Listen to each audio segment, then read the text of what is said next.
Mr. Kazarian, you are in Greece again. You keep on insisting, investing on our country. Why? Well, I think we are what's known as value investors. And for us, we see Greece as an excellent opportunity of the difference between kind of good management and management that is maybe not so good. And when there's an opportunity to have better managers in your government in particular, the country could just be extraordinary. That's just true. I mean, and it's because, in fact, you don't have managers. Like there are no you have this behemoth government that has like, you know, $500 billion in assets and liability, which is like 47,000 euros per Greek citizen. These numbers are extraordinary. It has 600,000 people. Like it's a behemoth. And there's not a single manager. I mean, just think about that. So all this wealth, you mean it's being lost? Yes. You know? There's no management at all. You had told us the same thing in our last interview in the 4th of December of 015. Have you seen any difference the last 1 year? Do you see any progress? It's difficult to say I have, actually. I'm sorry. I'd like to say I've seen progress, but you have not. I can't say I have seen it. You can be honest. Yeah. You had also claimed that the true debt is only the 22% of the GDP and not 170%. Yeah. Do you insist in that opinion? Could you explain that to us again? The debt now has gone up to 45, so it's had a major increase. And the reason it's had a major increase is that when we calculate your debt, we use international standards. So that's one thing we do. We don't take this future value 50 years from now. We take the value today, which is what you do with any payment, like what you have to pay it on. And that's the international standards. That's like what everybody does. But then you subtract the financial assets that the government owns. Well, the fact that the financial assets have declined massively, like you lost the value of all your bank stocks, like you had invested in your banks, and you put maybe like 30 billion, and it's now worth 1 billion, that's money that's been lost. And so your debt number goes up massively. So now, according to your calculations, the debt is 45%. 45%. Yeah, it's way up, and that's not good at all, and we're not happy about it. Even though, could you explain to us why it is 45 and not 170 as we are being told? Yep. 170 is a number called future value, and that's what you have to pay in the future. So, for example, if someone were to loan you 1,000 euros today, and basically say you pay me no interest for 40 years or 50 years, and no principal for 20, that's not really, you wouldn't take that future value. You'd say, no, that's obviously very different from someone making a loan to you and say, pay me 8%, and I have to start paying me, 2 years from now. There are two totally different, debts. Yeah. And the international standards, which are really, really helpful, allow you to distinguish between the two. And that's the beauty of international standards. So they kind of make them both, they allow them to become, comparable in measurement. And when you calculate that future value, when you put it on like a present value basis, it's the difference between telling someone if they would take a cab ride tomorrow, and it's 5 euros, and they told the cabbie, I'll pay you that money in 2060. What would the cabbie say? Of course not. It's like worthless. Yes. That's what your debt is. It's been pushed out so far that it's basically worthless. And then you have financial assets, which in some cases, when you borrowed money from the ESM and you invested it in the banks, that doesn't increase your debt. Like if you went and borrowed money to buy a home, for example, or a bicycle, or a motorcycle, when you borrowed the money for the motorcycle, you have the motorcycle as an asset. And when they calculated their debt, they didn't add the asset, they didn't subtract the asset from the debt. It just literally made no sense. It's why our debt went up. Yes, but you have the asset. And they didn't. They just did the one side, they didn't do the other. That's inexperience. And it's just people who, don't have a background, and it takes quite often, 10, 15, 20 years of experience to understand this, so you can make the decision immediately. If you have no background in it, you're just going to make mistake after mistake after mistake after mistake after mistake. Yeah. That's what happens. But I guess our European counterparts, IMF, our borrowers, know these things. Why aren't this simple, let's say, simple economic thought a part of our negotiations? Well, I think Klaus Regling at ESM has done his best. It's in his annual report. He talks about it. And he's mentioned it repeatedly to reporters. The IMF's a lender to you, so they have a different, they're a bank lender. And so if your debt number's higher and they can get the EU to reduce it or get you to put more onerous provisions in, they think it improves the security of their loan. That's not unusual behavior. I'm not saying it's positive behavior, but that's not unusual for a bank. It's not a friendly behavior towards the Greek people. It's not, no, I don't think it's a smart decision on their part. But the responsibility for correctly calculating the correct number, to make no mistake, it's the Greek government. It's the people you voted for, and you're paying their salary every year, and you're paying the money, and they're taking a salary. Their responsibility is to calculate the correct number. There's nobody else who's responsible. You elected them, they accepted the job, and you're paying them every year a salary. So you would expect from our government to go out and say, this is our true debt, let's discuss on these numbers. That's what they should do. They should say, the price they have to pay, though, is they have to also disclose everything else. They have to disclose all the other liabilities. They have to disclose all the other assets. So the price that gets paid for showing the correct debt number is you have to show everything else. And you have to tell all the voters all your financial assets, all your non-financial assets. You have to be totally true. And that's a big change. I don't think politicians, whether it's the US, their first inclination is not to tell voters things, which I think doesn't help trust and confidence, as you've seen in the elections. Yeah. It really hurts trust. They shouldn't make a decision not to tell people. They should tell them the facts, tell them the information, and then basically, whatever their decision they make, they make. Don't not tell them the number because you don't think they can handle it. And I've heard that a lot. We can't tell the Greeks the real debt number because then how would we have reforms? It's like, well, one, how do you expect to get their trust if you're not telling the real number? And two, maybe the reforms you're putting in aren't the right reforms. Did you ever think of that? That the reason they think they might not, like pension cuts might not be the right thing to do. But if you don't calculate your pension liabilities, because you don't have a balance sheet, nobody knows. I mean, really, it's so fundamental. You need a balance sheet in the country. That should have been day one. What is the best current estimate of our balance sheet? The current estimate now is that you have about $500 billion of assets and liabilities, which is $47,000 per Greek citizen. Could you name some of these assets? Oh, it'd be everything. One would be your financial assets, like the investments you have in your banks. You have many assets where you hold AAA bonds in different funds. Yeah. You have infrastructure. You have bridges. You have roads. You have buildings that are owned by the government. Yes. All these are your assets, not being managed properly because they're not being measured properly. And I think, as any of your listeners would know, you can only manage what you measure.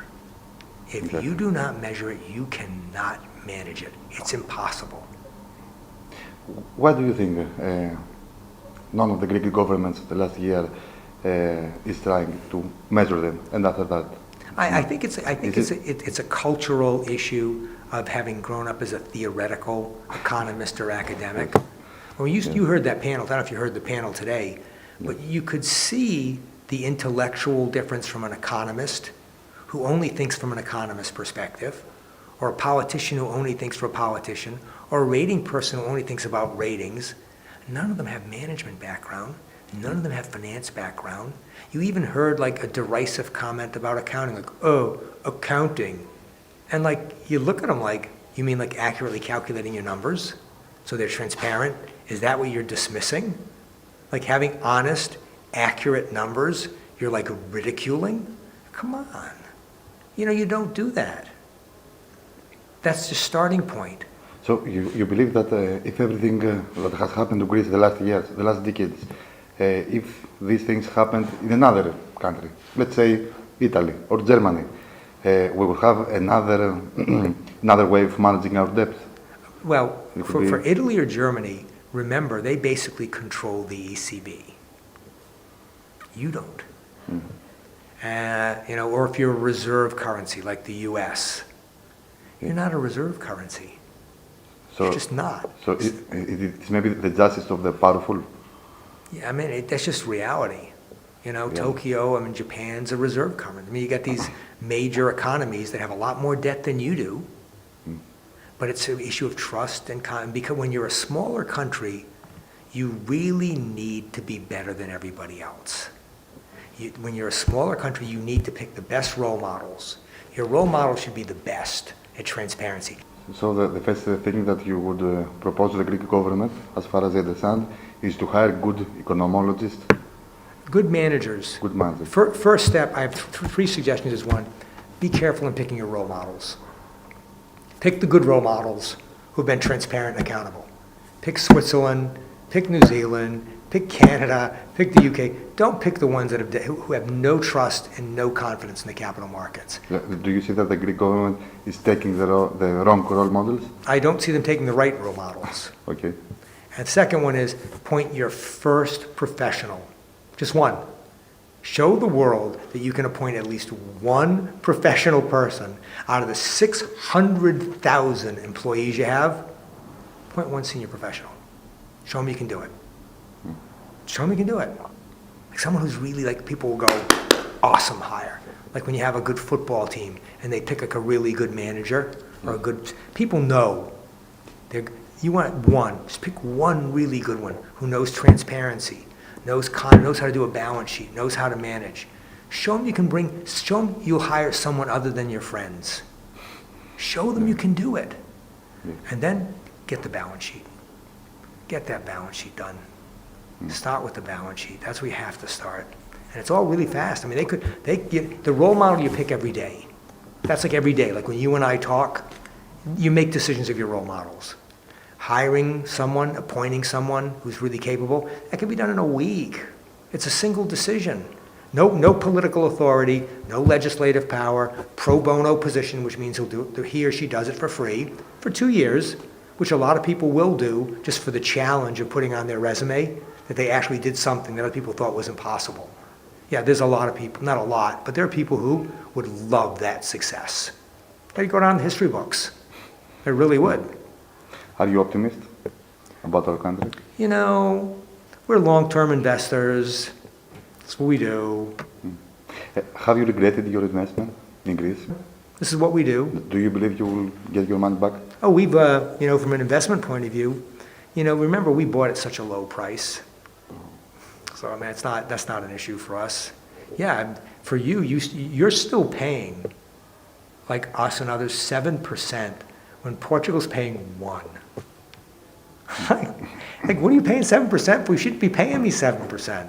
You shouldn't be paying bondholders. You should be paying 1 or 2. It's trust and confidence in your people. Would you give them your taxes willingly, and would you loan them money? That's the question you ask. It's not the debt. That they can calculate it correctly. What would you respond if someone from the Greek government asked you to come here for a period of time and help them organize all this? We've been here for 4 years, and I've spent my life here. Yes. People think I'm Greek. They speak to me in Greek now. I just walk around, they assume I just speak, I'm fluent. We're here to help. Our team, we have 100 people on our team. All 4 accounting firms. We help, that's what we do. But we believe honest and truth. We do believe in truth. You've got to be truthful. We will not participate with people who don't want to be truthful. You got to tell the truth. What is your opinion about the discussion about debt relief? Two points I'd make on that. One, in the last 2 years, you've had $23 billion of debt relief. When you get these low-interest concessional loans to refinance your higher rate debt, that's debt relief. It's like, think if you had a mortgage, okay? You got a 5% mortgage coming due this year. and your friend, your cameraman comes over to you and says, I'll loan you the money for 0% for 40 years. You just got debt relief. Like any international standard there is, that's debt relief. And economically rationally, that's debt relief. And they won't mention it. And instead, what they say is, well, if we increase our interest rates by extending them, which could cost you taxpayers $400 million a year, which is more taxes, that's debt relief? We sit there and like, I'm sorry, you're going to increase the interest expense for the taxpayers by extending these maturities, and you're going to tell me that's debt relief when I have to pay more interest? I mean, they must think they're talking to people who are absolutely clueless. They're denying massive debt relief and then increasing your interest expense and telling you that is debt relief? I kind of wonder, like, so who's clueless here? Do they really believe it? Or are they just saying it because it's politically convenient? There was a professor, Jacobides, from the UK, who said that they won't mention the past 2 years of debt relief, because if they did, they'd have to mention that the prior governments also got debt relief. This is crazy. He referred to it as Byzantine, not classic Greek logic. If you read the terms of the agreement, the short-term, medium, and long-term, the other countries know that your interest expense is about half of Portugal, Italy, Ireland, and Spain. And the other ones, because remember, Germany only provides you about 25% of the loans, I think. The other countries provide you with 75. So you don't have to just convince Germany here. You have to convince all the other European Union countries, the European zone countries, who are providing you with more of the loans than Germany are. And so you're going to them and saying, oh, by the way, we're paying half of what you are for your taxpayers, and we want to pay even less. They look at you and go, are you serious? Like, you're paying nothing, and you want us to have our taxpayers pay more money so you can pay less when you're already paying much less than we're already paying? Are you serious? No. And the political dialogue of just pinning it on Germany, you know, may be lucky because you can either attack the Turks or you attack the Germans, like, you know, somebody everybody hates. But in reality, that's not who's giving you all the money. It's France, it's Spain, it's Italy, and your interest costs are already smaller than theirs. And they're not going to increase the taxes on their taxpayers to let you pay less when you're already paying us 50% less than they are. It's just not going to happen. But the dialogue has nothing to do with numbers. It's all just political imagery and hate the Germans, and it's like you sit back and go, stop it. I mean, it's like Donald Trump hating the Mexicans or whatever, or hating the immigrants in the UK. That's not productive. It's not, and Donald's smart enough, where as soon as he got elected, he's like, well, you know, the Mexicans really are nice people, and they're not that bad, and I didn't really talk about a wall, fence is okay, and I like the Obama, I mean, like, you know, he's much smarter. He's not continuing it. You know, when the government got elected, if they had just kind of stopped the rhetoric and, you know, put a balance sheet and hired some real professional people, the progress could have been amazing. But they seem to have a real difficult time losing that, you know, student anarchist activist. From a distance, that's what it looks like. They just have difficulty moving beyond that ideology and student kind of activist mentality. It, you know, may have worked to get them where they were, but as far as entering the world, like the global economy, and becoming a greater country, it hasn't worked anywhere else. It's not going to work here. What would be your message to the Greek people? Ask the government, like, encourage your political leaders to pick the right role models. We'd like to be like Switzerland. We'd like to be like the UK. We want to be like New Zealand. We want to be like Canada. We want to be like the best. And please hire good people. Hire good people. Don't hire just your friends. Don't hire just your friends and pretend they have experience. And then get your balance sheet done. Have that person do his balance sheet as quickly as possible. We want to know where our taxes are going. Because you keep on raising our taxes, maybe you wouldn't have to raise our taxes. Maybe you wouldn't have to calculate cut our pensions. You don't know, because you don't have a balance sheet.